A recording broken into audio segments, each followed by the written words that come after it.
I'm a teacher and currently on my spring break, which is holy territory for my mental health. My wife asked if we could take her parents, perhaps the most joyless, rude, judgmental, and helpless people I've met, with us to New Orleans. Helpless is a big one.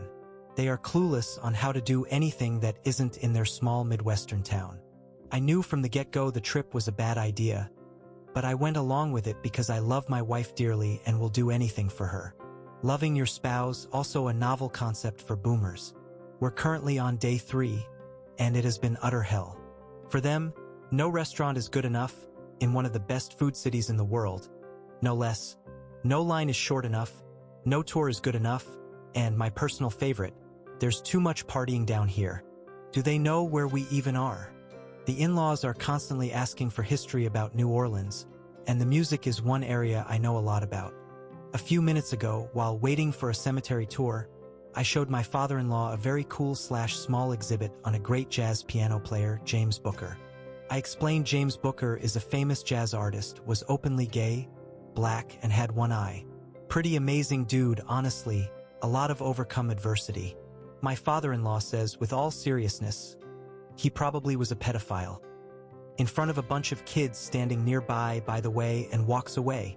Just so mean-spirited and totally embarrassing to be around. I'm done, man.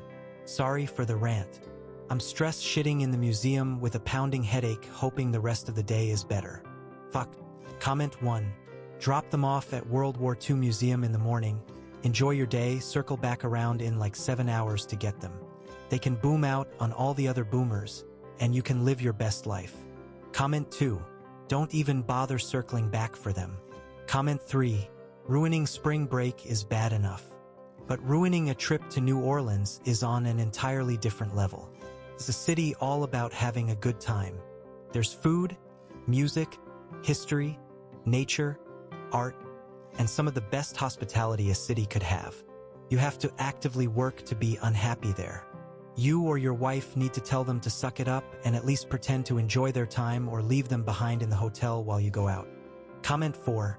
This experience will be your leverage in any future discussions about including the in-laws. Bank it and profit. Comment 5. I'm literally a tour guide in New Orleans, and honestly, we get a lot of these types. If they decide to take a tour with me, the more they complain, the harder I lean into my Black and Gay History of New Orleans tour. Update. Hi all. Earlier today, I made a stressy/bitchy post about my father-in-law, who sucks, from a toilet at the St. Louis Cemetery 1 Museum in New Orleans. I hit post and went on with my day, went fine, thanks, and came back to absolute chaos and mostly camaraderie. My wife and I had a wonderful evening.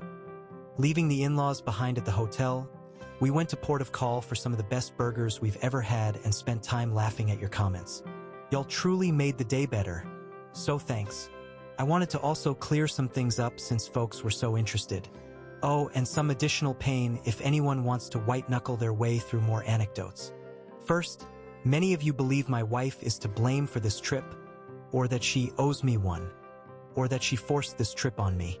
Nah, she wanted to do something nice for her parents, and I will always fully support her kind heart.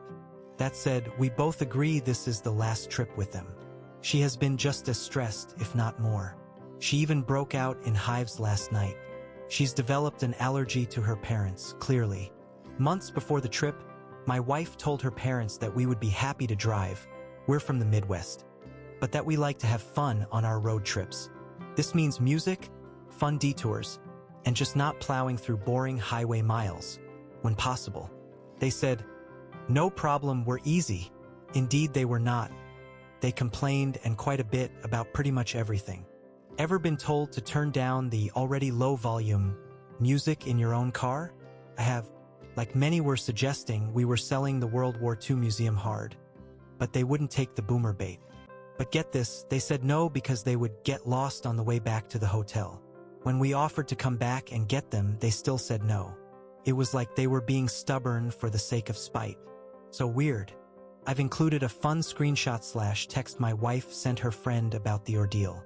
My in-laws love doing this thing where they kind of argue with each other like it's a little show for everyone around them. Anyone else know that strange little song and dance? It's like watching an even shittier Jeff Dunham bit in real time, if that's even possible. After my earlier post, we all went to Oak Alley Plantation for a tour. I'm sure you can see where this is going. We had to have a strong talk on the walk up to the ticket gate about not making racist and offensive jokes, especially in historically sensitive spaces.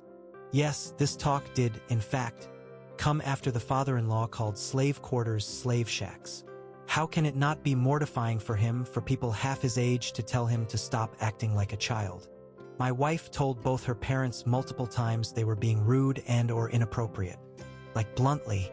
At one point, she literally said, "I need an hour away from you guys," after trying to ditch them in more subtle ways. Coping. My wife and I aren't big drinkers, but we've consumed more weed in the last 48 hours than we do in a week.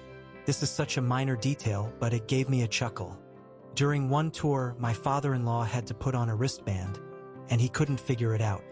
I watched him struggle and make little grunt noises until I offered to help, which he accepted, but pretended he didn't need. Lastly, my wife wants everyone to know my parents suck just as bad, they very much do, and that we communicate very clearly to each other about our experiences and feelings. We do our best to keep an eye on each other and our comfort. Don't worry, we're super solid. Spring break ruined by joyless in-laws in New Orleans. Teacher's vacation nightmare with judgmental in-laws. Escape attempt from hellish holiday with wife's parents unveiled.